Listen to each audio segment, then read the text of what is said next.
Your predecessor, Jan Khama, he is in South Africa. You want him extradited because there's a warrant against him for illegal possession of guns.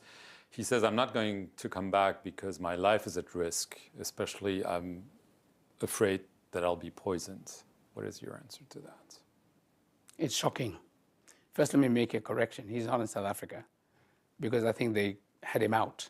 He's in Eswatini right now. Yes, he did apparently, is alleged to have said he's afraid of being poisoned. But you know, if you look at our the history of either killings or murders of persons in Botswana and the methods used, poisoning is not one of the ones we know best. But of late, he seems to be an expert. You must ask him. He seems to know a lot about poisoning. All those people who have been killed in Botswana that I know of, or have heard of, or read about, have been through knife attacks or some, weapon, gun, etc. Or but poisoning is rather new, and I don't know where that comes from because there's nobody that I know of who has an interest in his dying. I don't know of any who has the capacity to poison.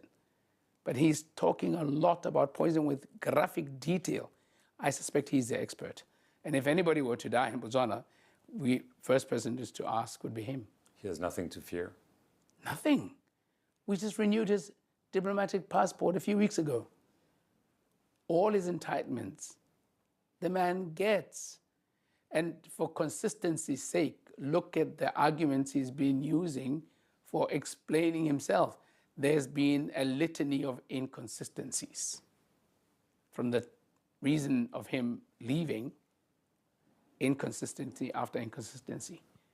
For the allegations he makes against myself or my government, my party, inconsistency after inconsistency. I mean, we're supposed to be the worst cheats at elections.